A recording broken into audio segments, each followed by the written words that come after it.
Where does your favorite NFL team rank entering week 6 of the 2025 NFL season?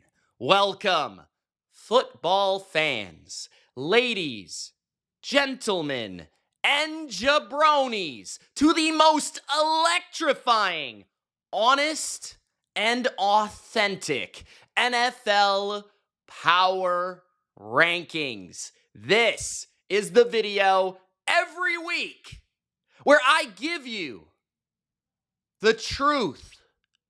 I give you my honest opinion on every NFL team, from the absolute worst, bottom of the barrel, number 32, to the absolute best, the team that I believe is the best in the NFL at this moment. Number 1. If that sounds good and you love these power rankings, Gronk, spike the like button. Don't be a jabroni. Subscribe to the channel and get in the comments and let me know who's underrated, who's overrated, and what do you think of my ranking for your favorite team. Let's get started with the worst team in professional football. At number 32, this might surprise some folks. The Tennessee Titans. Yep, they're still the worst team in the league. I'm sorry.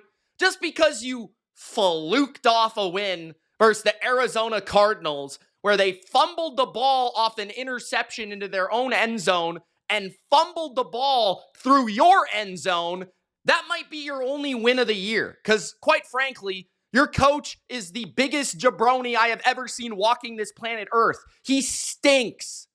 Now, Cam Ward had some great moments against the Cardinals, and that is real growth. And I love to see that for Cam Ward. He made a strike to Calvin Ridley with the game on the line. That was beautiful stuff. But this team is still terrifyingly bad. They are so bad. They are horrific. I don't think this team is going to win another game. They might. Maybe against the Raiders. We'll see. But other than that, this team sucks. If I had to bet on a team to have the first pick, it's probably the Titans. And this NFL stinks. Like, for that to be the way you win a game is just incredible. Incredible. And you still probably should have lost, which is incredible. So, at number 32, the Tennessee Titans. At number 31, Jets, Jets. Some things just don't change. The Jets suck. Aaron Glenn, what are you doing? Sir, you were hired to run the defense. You take a defense with Quinnen Williams, Will McDonald, Sauce Gardner, and it's horrible, horrific, unwatchable. And the worst part of it all is you refuse to take that play call sheet from your buddy Steve Wilks. I told you guys, Steve Wilks is a disaster. He's the reason the 49ers didn't win the Super Bowl 2 years ago. Aaron Glenn, wake up. You're going to get fired if you don't do something about it. Meanwhile, the offense can't stop fumbling the ball. And the funny thing about the Jets is people are going to buy into their offense, buy into Justin Fields because of all the third and fourth quarter garbage time yards that they put up. But this offense stinks. They constantly get behind in games and then they put up meaningless stats. Like, who cares? They suck. They can't stop anybody and they can't stop themselves from giving the ball away. That's why they're second last. At number 30, the Raiders. Now, I was lower on the Raiders than many people. There were some picking them to make the playoffs. There were some picking them to be a surprisingly good team. And typically that is me. Like, I have been a Raiders sucker for years. I have a soft spot for the Raiders. I love the history of the Raiders. I love the silver and black. I love the autumn wind. But at a certain point, you have to realize that this team is an absolute disaster. Like, Geno Smith, wow. Geno has fallen off the cliff. Pete Carroll, don't think he deserved another opportunity to coach a team. This has been a disaster. And the defense and its personnel is stuck in 2017. Their defense would have been wicked in 2020, 2019. Look at the guys they have on their defense. Devin White, Jamal Adams, Adam Butler, like a Landon Roberts. This would have been a good defense in 2019, not 2025. And the offense can't block anybody. They have no semblance of balance. Brock Bowers is injured. They can't get Jacoby Myers the ball. They're a disaster. This team is way worse than I ever would have thought. They can't do anything. And it's honestly embarrassing that the Patriots lost to this team. Wow, they suck. At number 29, the New York Giants.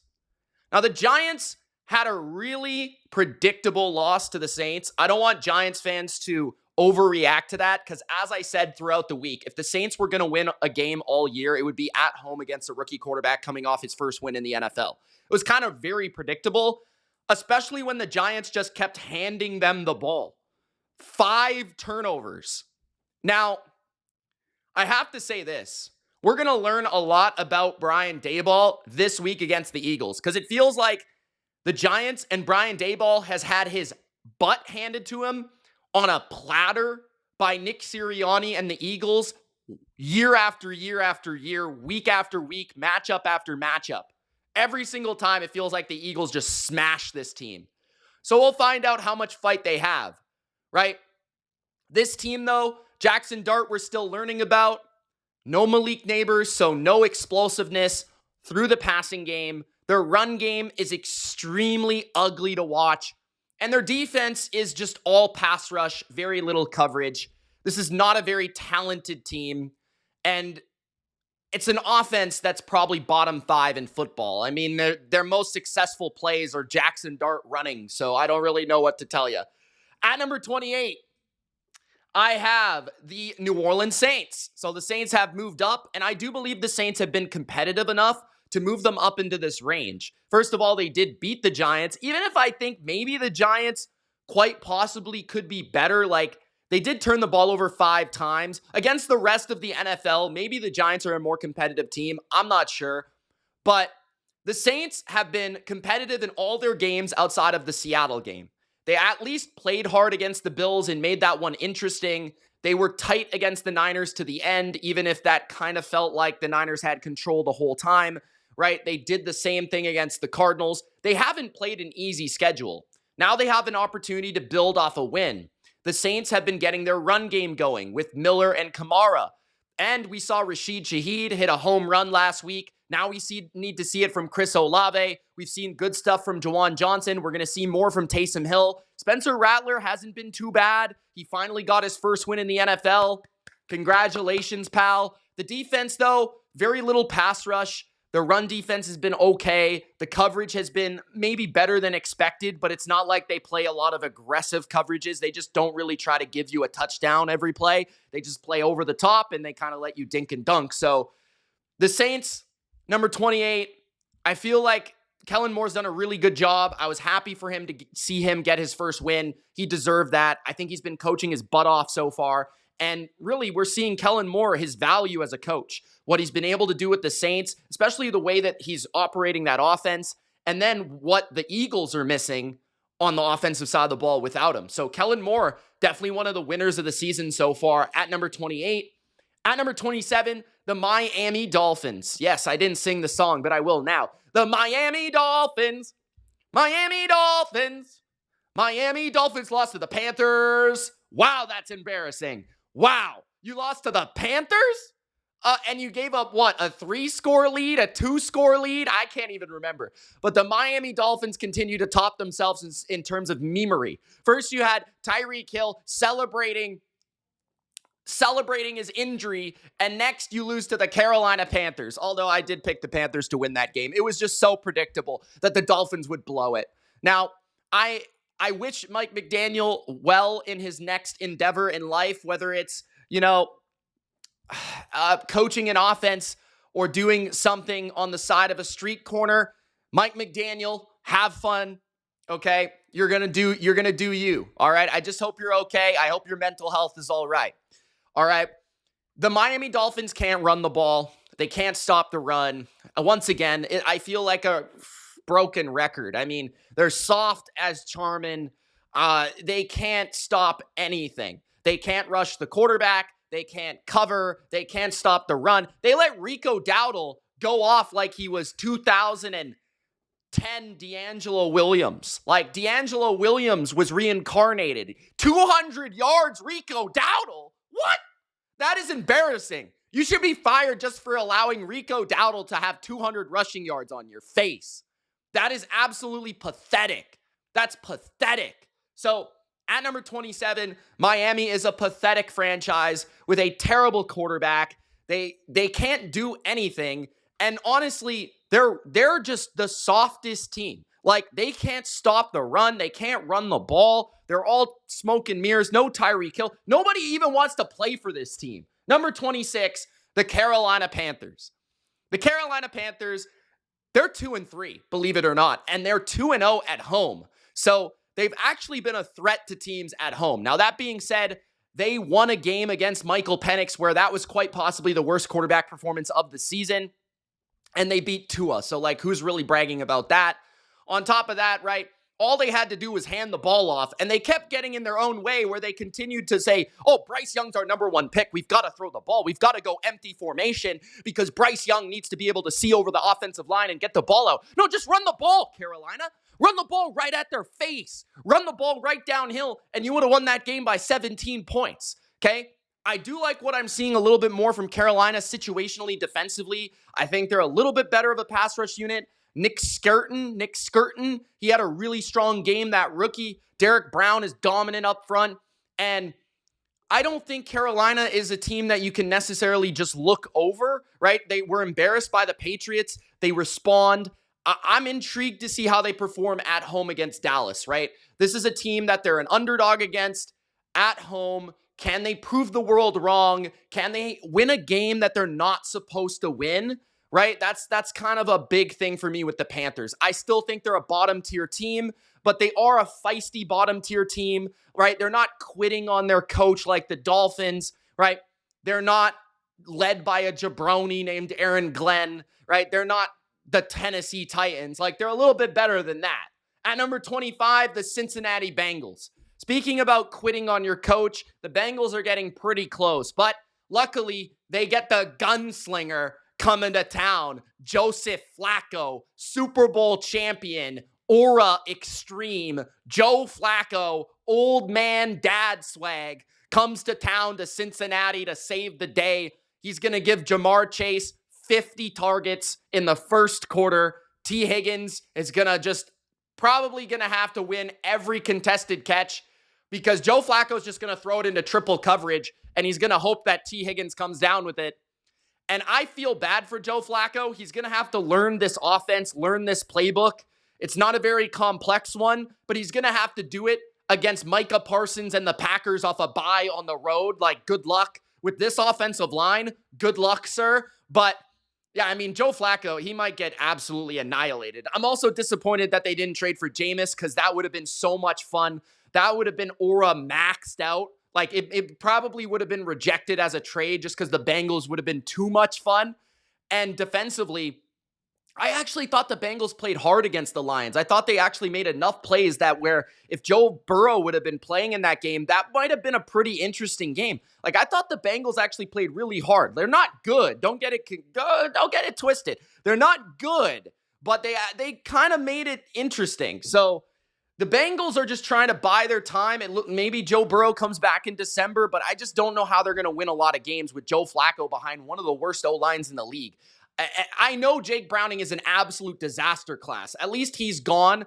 I mean, I haven't seen a quarterback just stare down interceptions quite like that in a long time. At number 24, the Baltimore Ravens. What a joke. I think the Ravens might be my least favorite team in the NFL right now because John Harbaugh is an overrated piece of donkey crap. Like, what does John Harbaugh do that deserves all this praise and deserve no hot seat? Like, I've never seen a guy get past a hot seat like this in my life.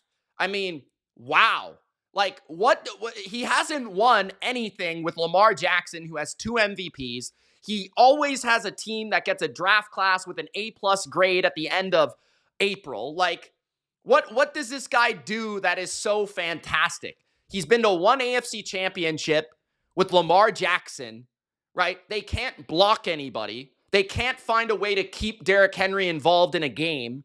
They can't play any defense. They can't tackle. They can't cover. They're slow as shit.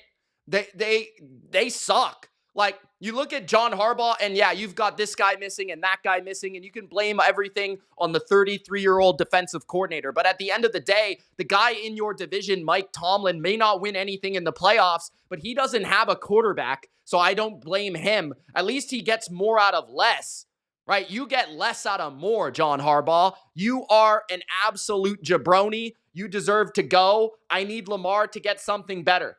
At number 23, the Cleveland Browns.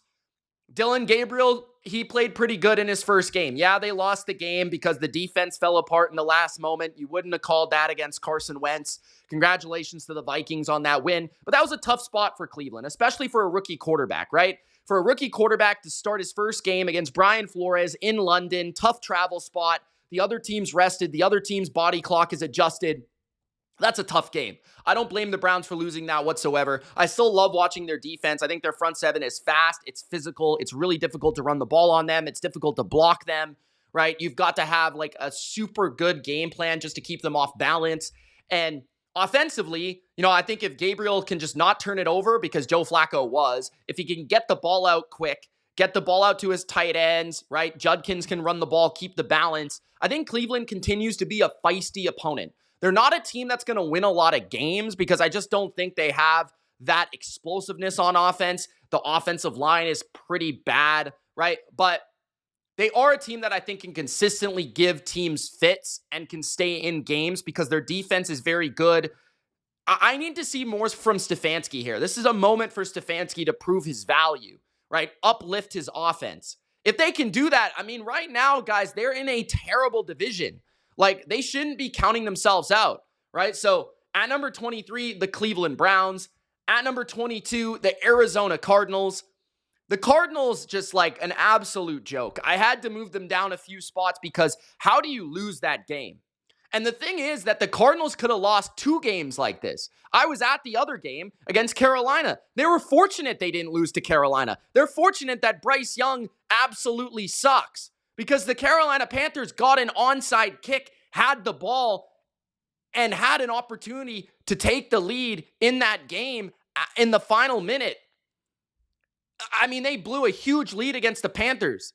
And then they blow a huge lead to the Titans where they just beat themselves. And then you see Jonathan Gannon pew, pew, pew, punching people in the face. Like, what is he doing? Jonathan Gannon, control yourself, sir. You're a grown man. You don't need to be punching people just because you're angry. DeMarcado, you jabroni, hold on to the damn ball. At least Marvin Harrison is smiling. At least Marvin Harrison is happy. But I'm not very happy, Cardinals, when you lose me $2,000 because you can't win the game against the worst team in the league because you beat yourself. This is just an example of a bad team, bro. The Cardinals, they're a mid team. I've said that all year. But the thing is, if you're any good, if you have any chance for the playoffs, you can't lose that game. And you can't lose it in that way. So the Cardinals, I've completely given up on you. You are a joke. I'm done with you. And that being said, they're probably going to play well against the Colts for no reason whatsoever. Because this team does have talent. They do have a decent amount on both sides of the ball. But, Mike, come on. At number 21, the Minnesota Vikings. I don't know. The Vikings, Durkant thinks they're the greatest team since sliced bread. And I think they're just, fine or whatever. I think Kevin O'Connell has actually been pretty bad this year. I know that's kind of, you can't really say that. That's against, all the rules in the rule book. But, I don't know. I'm not in love with Kevin O'Connell's offense this year. The offensive line can barely block half the time. And Justin Jefferson is unbelievable. There's no questions asked. He basically won them that game for their offense last week. They couldn't run the ball. Jordan Addison, I don't know what he was doing. He was suspended for half the game, and then he decided to show up at the end and make a play. And I guess that was a good move by O'Connell in that moment just to give him a little bit of a shock and a little bit of a jolt and a little bit of a wake-up call. TJ Hawkinson, is he still playing on this team? Defensively, I just kind of feel like they're overrated. Like, I think they're good against bad offenses, and then I think against good quarterbacks that can pick up their blitzing scheme, or quick-minded quarterbacks, they're going to get shredded because their secondary isn't very good. Their run defense isn't very good. Like, you can run them out of their blitzes. So I don't think the Vikings are nearly as good as last year. Carson Wentz isn't very good, obviously. JJ McCarthy isn't very good. I'm just not buying anything about this team. The only reason they're 21 is because their record isn't half bad. They've beat up on bad teams. Not really even beat up. They've just beat bad teams. And I guess they have, like, Justin Jefferson and a good coaching staff. Like, I don't think they have a good quarterback. I don't buy this team at all. Like, so I have them at number 21. At number 20, the Chicago Bears. The Bears are barely above the Vikings. This is somewhat interchangeable. I just like what I've seen from the Bears offensively this season. They've been a lot more reliable than a team like the Vikings. Even with Caleb still missing deep shot after deep shot after deep shot, even with him holding the ball too long at times and taking bad sacks and, just being inaccurate overall. Caleb has had some good moments where he's been able to show off his legs. He's been a little bit better within the structure of an offense, off play action, striking on crossers and intermediate routes. And I think Roma Dunze has really broken out in a way that I didn't foresee, right? They are getting, just a good production on offense, right? They barely beat the Raiders, though, which is somewhat concerning because the Raiders are not a good team. I don't know if you guys have noticed, but the Raiders are not a good team. They barely beat that team. And Chicago's defense is not good. Like, Chicago has a bottom 5 defense in football. They can't cover a soul. They can't stop the run. Their pass rush is completely, not even visible. Like, what is it? Did they have a pass rush? So, at number 20, I have the Chicago Bears. I just kind of feel like they have Ben Johnson, so they're scheming up the offense and they're moving the ball, but I don't really see it as an all-around team. I don't think when they step up in competition that they're going to beat teams that are somewhat well-rounded or can somewhat throw off Caleb Williams. I think they can beat the bad teams or the one-dimensional teams, but I don't think that they're necessarily a team that can step up in class. At number 19, the Atlanta Falcons. The Falcons are like a well-rounded team that is absolutely mid. And I think a lot of that comes down to they're limited from a coaching capacity. Raheem Morris is not a very good coach. Zach Robinson's been fine, but I don't think he's anything fantastic. And Michael Penix is just like the definition of an average quarterback right now. He's kind of up and down and all around, and you don't know what you're really going to get. One week you play against the Panthers and you shit yourself. Then the next week you look like Tom Brady against the Washington Commanders. So it feels like they're going to be an unreliable team all year. They definitely have a strong running game. If Drake London can continue to see targets, they'll be fine in the passing game. Kyle Pitts has had a really good season so far, in my opinion. I think that their O-line is pretty good. Their defensive line, I think it's a little bit better, but I don't think it's anything above average. And their secondary, they got some young guys that I like, but I kind of feel like they're very mid across the board. They're an average offense. They're an average defense. They can compete with average teams. And if they can run the ball, they might be able to hang in games against good teams. And that's kind of the way that they are. So I have them at number 19 right now. At number 18, I have the Dallas Cowboys. And the Cowboys aren't as well-rounded as the Falcons. They're kind of like the Bears. And yes, the Bears did beat the Cowboys. But I think the Cowboys, since that game, which was a couple of weeks ago now, has gotten a lot better. They were able to tie the Packers. And they did show a little bit of promise on defense against the Jets. So I do feel like they've just gotten better. And I'm trying to track these things. And it's almost undeniable that Dallas would get better on defense. They couldn't get worse. It was literally impossible for them to get worse on defense. So I have them at number 18. Dak Prescott's playing at a top 3 quarterback level, which makes you confident to rank them this high. CeeDee Lamb will return. I like what they're getting out of their secondary offensive playmakers. Javonte Williams has been an absolute dog. He is running people over. Their run game has been one of my favorite to watch all season. Their offensive line is playing extremely well, even without starters. And, you get some plays out of Turpin and that Flournoy guy or whoever the heck that is. You got of course, their tight end, Ferguson, who's having a big season, right? They've got guys like Schoonmaker, Tolbert, Pickens is still balling. Like, they've got a lot of different weapons, a lot of different personnel packages they can hit you with. They've got great balance on offense. Dak is playing phenomenal.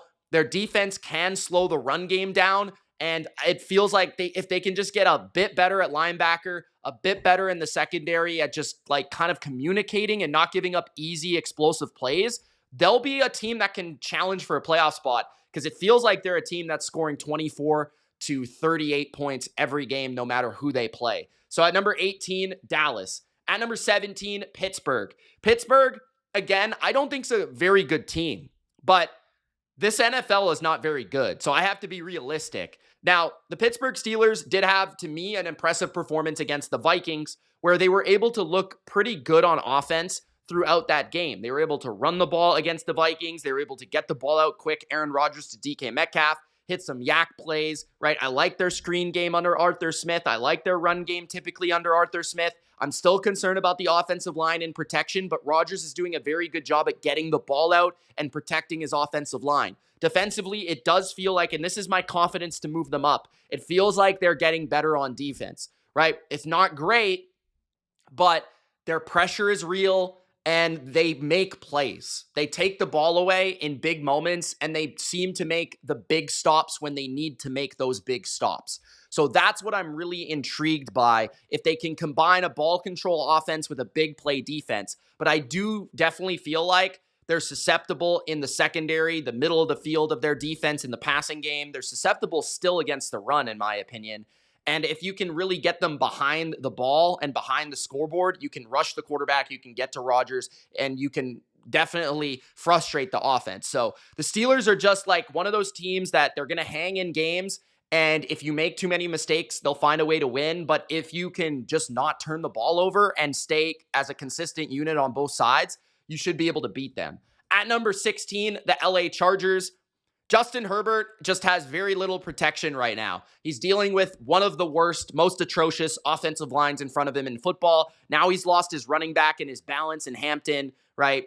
So it's a tough scene over there. I do really like what we've seen from Quentin Johnston, Keenan Allen, and the receiving core. Ladd McConkey still needs to have that breakout game. The tight ends stink, though. I will throw that out there. The Chargers had a very disappointing loss to the Commanders, but they found a way to charger that game. They found a way to make mistakes, take penalties, turn it over in the red zone. Those are things that the Chargers can't afford with this quality of talent on their team right now. They need to be able to maximize every possession and every look that they get, because right now they're just not that talented to be able to, overcome those plays, those negatives.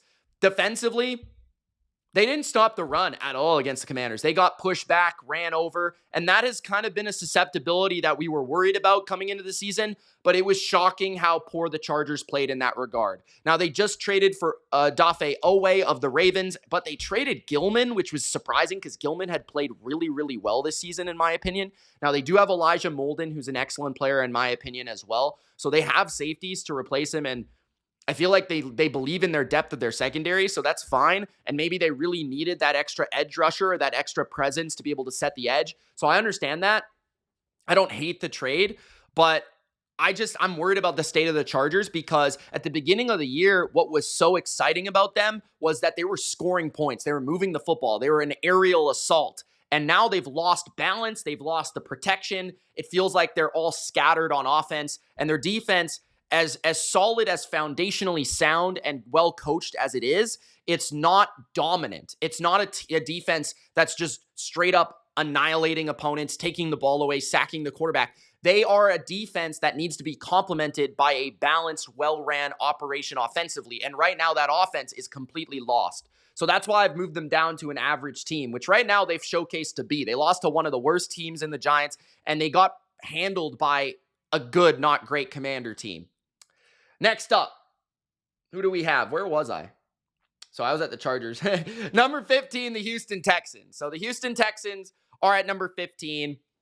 I love their pass rush, and I feel like the Texans have certainly bounced back in a major way. I think the Houston Texans, I love what I'm seeing from the offense in terms of its balance and its play calling and moving CJ on play action and moving Nico Collins around and getting other playmakers involved. I think their offensive line has been a bit better the last couple of games, right? Especially in that second half of the Titans game and then the entirety of the Ravens game. Now, they dominated the Ravens. They absolutely obliterated the Ravens. I think this is the best defense in football, which gives me a lot of confidence to rank them this high. They're just so fast, so physical. They can cover, they can play man-to-man, they can play zone, right? They're like, I just feel like they can take over games defensively, and even against the best offenses in football, they can really challenge you in a unique way from a front and a back perspective. And offensively, as long as they keep trending in the right direction, getting a little bit more balance from the run game, keeping themselves out of second and third and long, CJ's going to gain confidence. And that's the Texans team that we've been hoping to see. So at number 15, I have the Houston Texans. At number 14, I've moved Seattle down, guys. I have the Seattle Seahawks. I just need to see them beat an actual good team before I continue to crown them as some bona fide, locked up and loaded, throw the key away playoff team like everyone else. What is with everybody and the Seahawks? Yeah, Sam Darnold has played well. I'm not buying the Sam Darnold is the best quarterback in PFF and the graphs with Sam Darnold in the top right. Like, give me a break. Yeah, Sam Darnold had a really good game against the Bucs, a beat-up Bucs secondary. They haven't beat a good team yet. Their defense severely disappointed against Baker Mayfield. Yes, they had a couple injuries to their defense in the secondary as well. It was a fun game, but they lost, right? They found a way to lose. Sam Darnold had a little bit of a fluky interception there, gave the Bucs an opportunity to win that game. It was a back and forth against a good opponent, but a heavily beat up opponent at home. They need to figure out a way to win at home. They need to figure out a way to beat opponents that are on their level, right? Or above. This is just not a team that I'm threatened by if I'm a contender, because they have proven to consistently let down when it comes to having to play up in class, right? This is a team that can beat bad teams. Mike McDonald can take care of business. Their defense seems to shine against the Saints, but against the Niners, against the Bucs, against real teams so far this year. Sure, they beat the mid-Cardinals, who just lost to the Titans, right? That's a team that finds a way to lose. Seattle is they're just okay, right? They're just pretty good. I need to see them prove that they're better than pretty good at this point. So I have them at number 14. At number 13, the Commanders. The Commanders, I still feel like I'm trying to figure out this year's Commanders, because Jaden Daniels, hasn't really played all year. Like, he played a couple games so far. He lost to the Packers in pretty convincing loss, right? They beat a bad Raiders team. They lost to the Falcons with a couple injuries. Of course, Daniels didn't play that game, but the Falcons aren't anything crazy, right? And they weren't really in that game for a good portion, even with Marcus Mariota playing like a really good quarterback when he was starting. So the thing with the Commanders is, I really like their offense. I think their offensive line's only going to get better with Sam Cosmi returning. Their receiving core, when Terry McLaurin returns, is going to be pretty electric, because Deebo Samuel has proven to be a nice addition to this team. Zach Ertz then fills in that complementary role. Luke McCaffrey's making plays. And Bill is the real deal, man. I love his quickness. I love his suddenness. I love his vision. I think he's brought something to that backfield in a big way. And they can run the ball. They're very balanced. Jaden has been pretty good this year. Not as good as last year, but pretty good. Serviceable for sure, if not, above average. I wouldn't say he's been an MVP caliber quarterback so far. Again, the Commanders kind of feel like a team that they can beat the average. They can compete with the good. And I feel like they can beat the bad, and pretty convincingly, consistently beat the bad, which makes them a team that can certainly make the playoffs, because they never seemingly lose to a bad team, at least with Jaden at quarterback, right? But I need to see how they play against more teams like the Packers. Like, that's where I can figure them out, because their defense just isn't it, right? They did do a good job against a beat-up Charger offense, but I need to see them play good offenses, because I just kind of feel like right now they're a little bit of a one-dimensional team. So I need to figure out where they stand exactly in the NFC. The NFC is very, very good, very, very competitive. A team like the Commanders in the AFC might be a top 4 team in the conference. For me, in the NFC, they're more like 6-7. So I have them at number 13. At number 12, Jacksonville. I have Jacksonville at 12 because I like the overall coaching from Liam Cohen and their defensive coordinator. I feel like they're well coached. They run the ball well. They throw the ball well.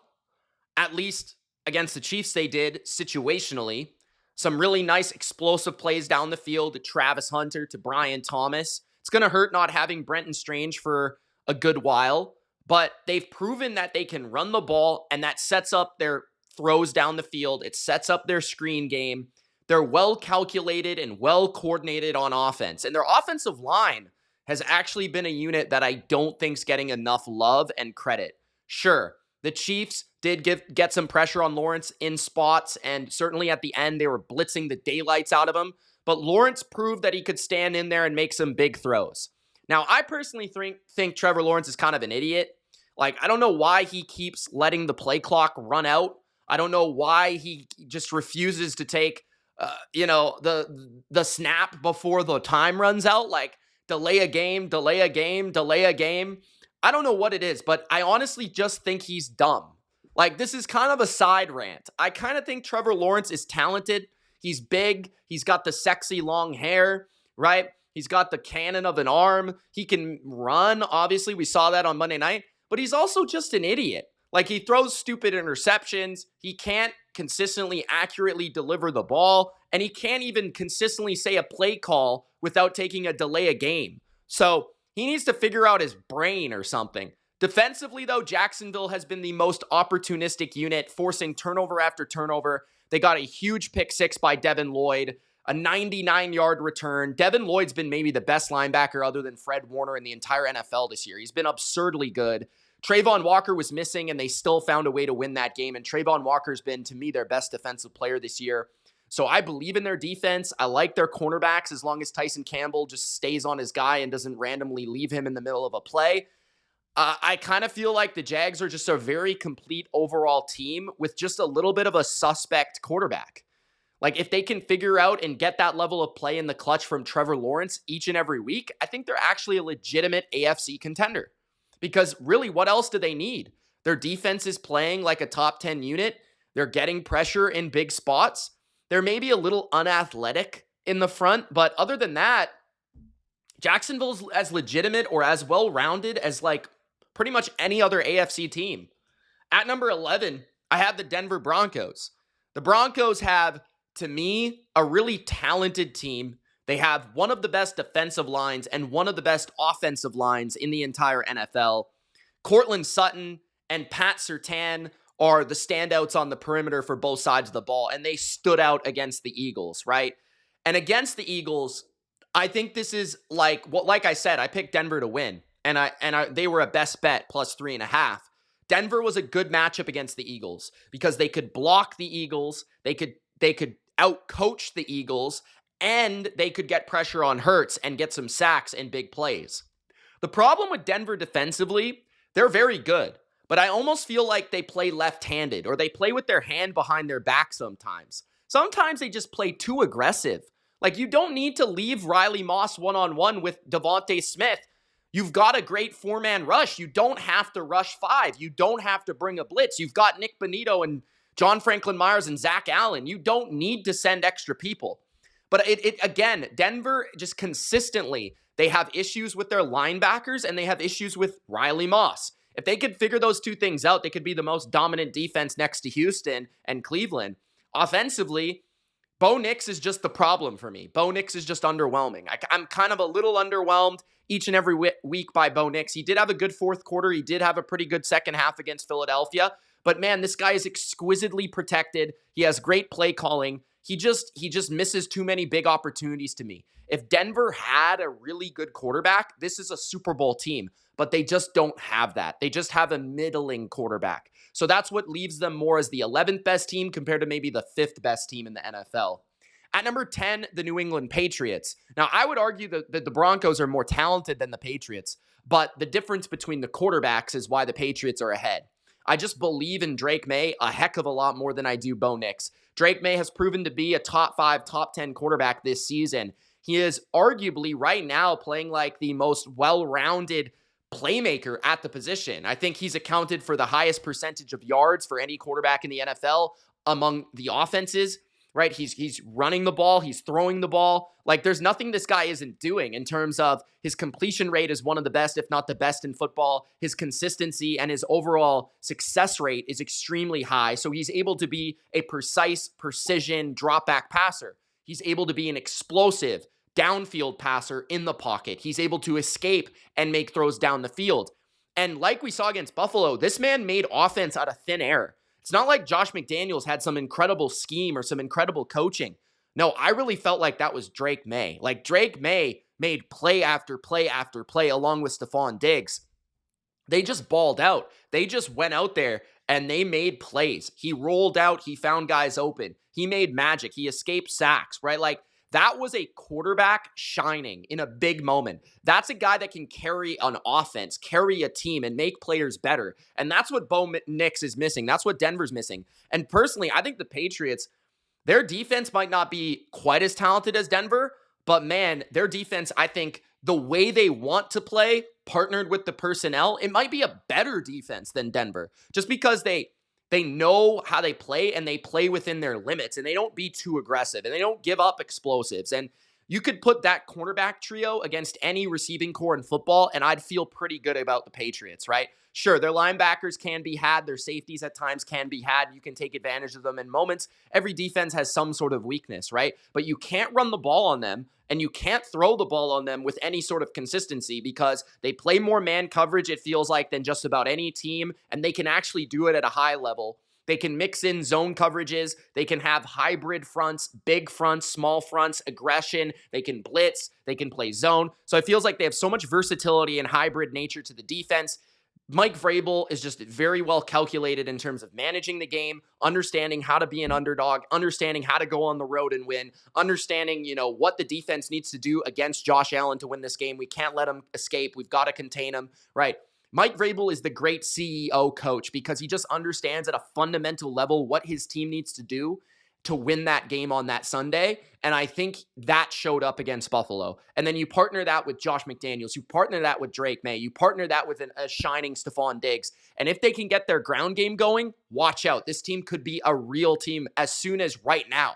Like, I understand that they're a little bit ahead of progress and people aren't, starting to buy in maybe a little bit. But right now, look at the landscape of the AFC, man. If you could tell me you have a top 10 head coach and you have a top 10 quarterback and you have a top 10 defense, why can't the Patriots be an AFC contender? Why can't they go to the AFC Championship if Drake May is playing like this? Like, I really don't understand. And the offensive line is playing pretty well too. The Bills were sending a lot of blitzes, which was the only reason they were really getting home on Drake May. So at number 10, the Patriots. At number 9, I have the Chiefs. Again, they're 2-3 out of respect. The Patriots are a team that are 3-2. They're more unproven than the Chiefs. They probably played better than the Chiefs this year. They probably should be 4-1. The Chiefs are 2-3. I still liked what I saw from the Chiefs against Jacksonville. I'm a Chief hater 100%, but I'm not going to sit here and pretend like I didn't see good things from Patrick Mahomes. I'm not going to sit here and pretend like I didn't like what the offensive line showed me for the most of the game. Like I didn't like the backfield trio in this game compared to past weeks. I thought that Pacheco had a decent game. I felt like Kelsey looked like Kelsey. I felt like Worthy really gives them something that I don't think you can really discount. Like, honestly, they're a totally different offense with Xavier Worthy in there. Like, Rashee Rice is definitely going to give them another reliable option, but I think that the guy that's going to make this thing go as long as it can is Worthy, because teams are threatened by his speed. He can make great yards after catch. He can separate at the top of routes. He's a really good player. He is a number one option.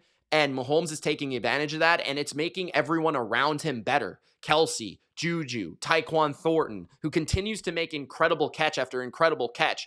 And the O-line is a lot better this year. Defensively, though, this is where the team is challenged because they've been winning a ton of close games in recent history. This year, they've been terrible in close games. And I feel like it's because their defense isn't the same. Their defense was the reason they were getting to the Super Bowl and winning the Super Bowl in 2023 and 2024, right? The defense was leading the way. And in a game against Jacksonville, the defense couldn't close out. Chris Jones looks washed. He looks slow. He looks like he doesn't give a shit, right? And the secondary, Trent McDuffie is the only consistent corner, right?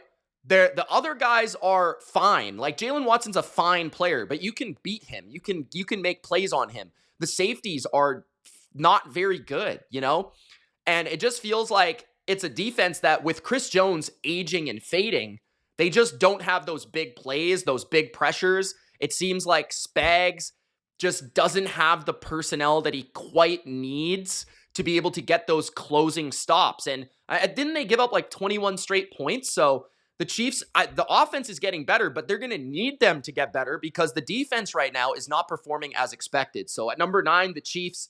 At number 8, the Colts.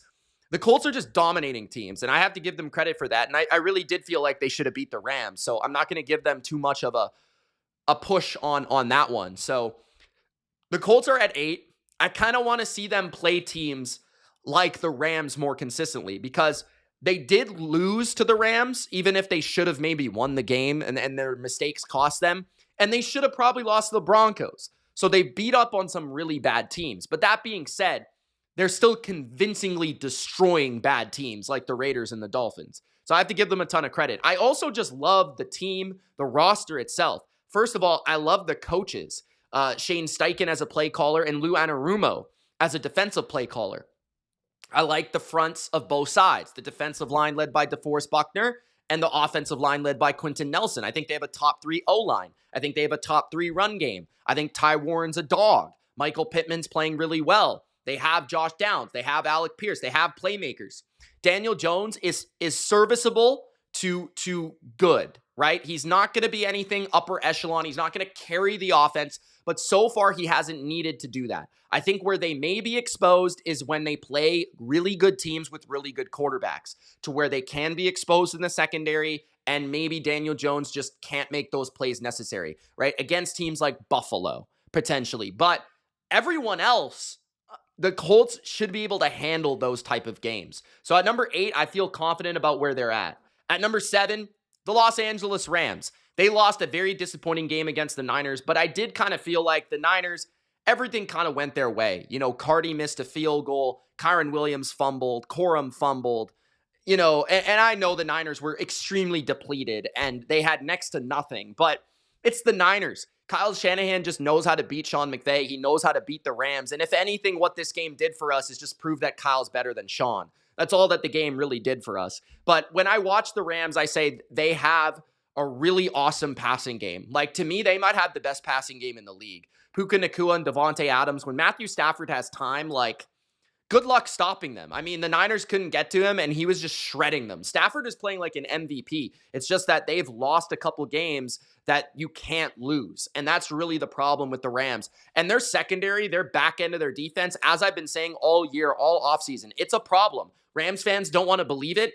Their pass rush is good, but what happens when the quarterback gets the ball out and stays ahead of the chains? You're not a good defense, right? And your run defense is solid this year. It's not bad, but it's not dominant, right? So the Rams just have that problem to me where they need to be able to win these games that they should be winning. And they need to also, they blew it against the Eagles and they just lost to the Niners. They got out coached. They got outplayed. They didn't have the hunger. They didn't have the fight that the Niners had. And I just feel like that secondary, that back end of the defense is going to be susceptible all season to the point where Stafford is going to have to go out there and hum and rip and shred against good teams every time. So I'm a little concerned about that, but I still feel very good about the overall coaching, the overall quarterback, the offense itself. So at number 7, the Rams. At number 6, the 49ers. And the only problem I have with the Niners is their pass rush. Nick Bosa being out is significant. It's huge. It's humongous. Robert Saleh needs to find a way to get pressure on quarterbacks without Nick Bosa. That was alarming against the Rams. They could not get pressure on Stafford. He had all day. He did pirouettes in the pocket, turned around, threw a cannon. You've got to get home. So maybe it's finding new creative ways to blitz. Maybe it's trading for someone. But that's the only real problem I have. I feel like the offense, when they get all their weapons, I honestly don't know if I really care about the quarterback situation. Brock Purdy, Mac Jones, they're gonna be great on offense.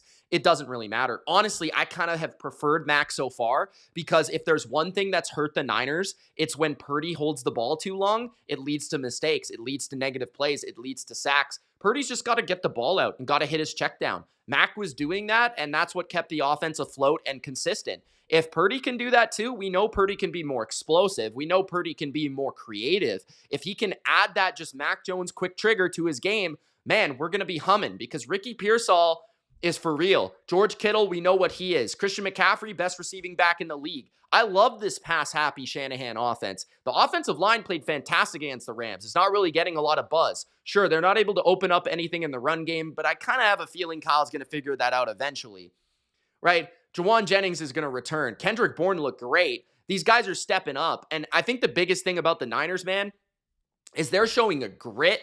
They're showing a toughness. They're showing a mentality, an underdog mentality that we haven't seen in a few years. And that, to me, is giving them, like, nobody wants to play this team if they're healthy in January type vibes. Like, this could be a team that could go on the road with their experience and win any game, right? This is the type of team that even with players injured, they can beat you. And Kyle is just, like, I don't know how anyone is even close. Like, Kyle is so far and away the best coach in the NFL right now. I don't even think it's particularly close. Like, the way this guy is coaching right now, now that has a reliable defensive coach on his team, it's just like, I don't want to pick against this guy in any game. So to me, the Niners are a real threat. I have them at number 6. At number 5, the Green Bay Packers. The Packers had a disappointing tie against the Cowboys, and they're coming off 2 consecutive performances where they didn't look too pretty. They lost to Cleveland, although I did say and warn you that Cleveland was going to be a very difficult game for them. I think the primary reason for that is their offensive line has had injuries, and for whatever reason, they have not looked the same against a really good defensive front in Cleveland. Now, their offense was still able to move the ball against the Cowboys pretty effectively because it's the Cowboys. Their defense was really disappointing against Dak. Their secondary was alarmingly bad. And I still feel like their secondary, kind of like the Rams, will be taken advantage of at times. But the Packers, I think that was more of a one-off because I think their front 7 is so fast and so good that I just kind of feel like you've got to have a rare formula of a pocket passer who can decipher the coverage and just, easily shred you every single time. And I just don't know if there's many quarterbacks like that can really do that. That's coupled with an offensive line that can protect him against this unit. So I think the Packers are still a very good defense. And on the other side of things, I think when they get Watson back, along with Golden and Dobbs, and Reed's going to come back eventually, I think their passing game is going to be a lot of fun, and they're going to be a very scary, speedy receiving core that a lot of defenses are going to be scared of. So I think, the Packers, people kind of forgot about them. They were on the bye. They hadn't had very good performances. I'm looking forward to the adjustments that Matt LaFleur has made. I believe in Matt LaFleur. I believe in Halfley. I like how Love's playing. So I have them at number 5 here. At number 4, the Tampa Bay Buccaneers. The Bucs are not getting enough credit. The Niners are getting a lot of credit because it stems from the coaching. And what I'm saying is the injuries. To me, the Bucs are not getting enough credit with all the injuries that they're persevering through, just as the Niners are, right? It's not kind of all targeted to the same side of the ball, but the Bucs have a lot of injuries on the offensive line, at receiver, on defense last week in the secondary. They couldn't cover a soul, right? They still won that game somehow, and that's why Baker Mayfield is MVP. Now, the thing is, can Baker keep this up? Because it feels like it's a little bit on a thin plate of ice. You know what I mean? It's just like, if Baker doesn't keep playing this freaking phenomenally, I don't know if they're still going to be able to win that way. So, but it does feel like Baker is easily a top 5 quarterback. He's a top 3 quarterback right now. He's an MVP right now, right? Like, there's nobody playing better than him right now. That's the best way to put it. And they're doing this without Evans. They're doing this without Bucky. They're doing this without Godwin at 100%. They're doing this at times without Godwin, without Wirfs, But the offensive line coach has been so good, the way that they're protecting Baker, the run game, the screen game, everything's still working so well, just as it did last year. even though Cohen's having his success, it hasn't really affected in a negative way Tampa's offense, which is crazy. And then defensively, they are a better defense this year with a much better secondary than they've had in years past, but they're just injured, right? They're just injured and they need to get those guys back. So the Bucs are legitimate. They are very, very good. I have to give Todd Bowles a round of applause. I've been very critical of Todd Bowles. I feel like he's been a more aggressive coach this year. I feel like he has the defensive personnel that he's really wanting this year, and they're just a good team. Like, they can really beat anybody on the road, at home. They can run the ball. They can stop the run. They can throw the ball. They are a very, very good team. So the Bucs, I think, are a legitimate contender. I think they're a legitimate NFC contender. It's just a matter of health, and it's a matter of, can Baker keep playing at this level? If he keeps playing at this level, they're a top 5 team for basically the rest of the year. At number 3, the Philadelphia Eagles. I still have them at 3. They did beat the Bucs despite the Bucs injuries, right? And it was kind of fluky. But the Eagles, just to me, like, even though they lost the Broncos, I didn't really feel like they lost, if that makes sense. They were leading for a good portion of that game. They felt dominant for like the good portion of the first half. They made some mistakes. They took too many penalties. And the biggest thing that stands out to me is, yes, the Eagles sort of exposed in a way where they can't make adjustments. Like, their offense can't make adjustments. You'd make an adjustment, they can't make an adjustment back. But you did see some positive things. You saw more RPOs. You saw more crossers. You saw more man beaters. You saw A.J. Brown and Devontae Smith getting more involved. Now, Saquon's popped up with an injury. That's pretty significant. Their run game needs to get going if they really want to be that repeat champion. I don't see it that way as the Eagles being a repeat champion. I don't think their coaching right now is good enough, specifically offensively. I don't think Jalen Hurts is good enough to carry this thing. I don't think their run game's working good enough. I think their defense is good, but not great. So they certainly have their flaws, but I still feel like they only have one loss. They've beaten a lot of good teams. They've still won a lot of close games. And it feels like their defense is still good enough to where they can allow their offense some time to work some things out.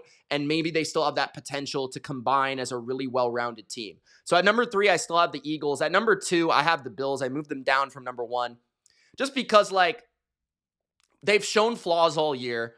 They've been too Josh Allen reliant, and too James Cook reliant seemingly all season. And they finally got a little bit of comeuppance in terms of the Patriots showed them their flaws. They kind of exposed to the world that the Bills need a little bit of a wake-up call in some of these areas, right? I think the Bills do need to make a couple trades. I think the Bills need to make a trade for a corner. I think the Bills need to consider adding to the secondary before the deadline. I have no problems with their defensive line. I really have no problems with their linebacking core when Matt Milano's there. I actually think they're pretty deep at linebacker, to be honest. And I do think, though, Tre'Davious White is a significant weakness.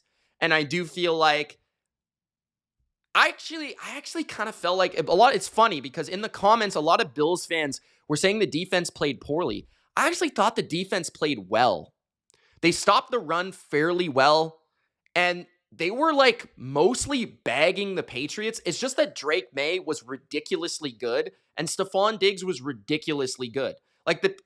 Just a couple individuals on New England just took over the game, and they only allowed 23 points. The bigger problem for me was I think the Patriots are a tough matchup for the Bills. And I kind of feel like in some ways it's a little similar to the Chiefs in past years. What the Patriots defense was able to do to the Bills offense, right? Slow down the run, get interior pressure, contain Josh in the pocket, blitz occasionally, and play man coverage. It's kind of the Chiefs formula executed by the Patriots in some ways defensively, right? And the Patriots having that quarterback that can go above and beyond and make plays, but the Chiefs kind of more systematically being able to deliver against the Bills defensively. So there are concerns about the Bills defense, but Ed Oliver, didn't really, Ed Oliver's a big deal, right? Matt Milano had to leave the game. Those are their 2 best defensive players along with Christian Benford. And, missing those guys really hurts in some of these games. And then offensively, I just don't think a lot of defenses are going to be able to do to the Bills what the Patriots did. So I'm not all that concerned. But again, it does show up that they don't have a true number 1 separating big-time wide receiver. They don't have a real outside perimeter threat that teams have to take seriously, that they have to double, right? That a guy like Gonzo has to shadow the entire time. You know what I'm saying? Instead of just completely eliminating one side of the field. So the Bills have their flaws, but of course they do have an excellent run game. They do have the best quarterback in football. You can make an argument they have the best offensive line. You can make an argument that they have one of the deepest set of weapons, even if they don't have a great singular weapon. It's good to see Dalton Kincaid shine, right? Defensively, I think they're a well-coached defense. It's just that they don't have one player that takes over, and they do have a couple weaknesses right now. But again, I think we're a little bit overdoing the Bills' panic just because they lost the Patriots. I think the Patriots are one of the toughest matchups for this team in the NFL. It's just a matter of, can other teams replicate that?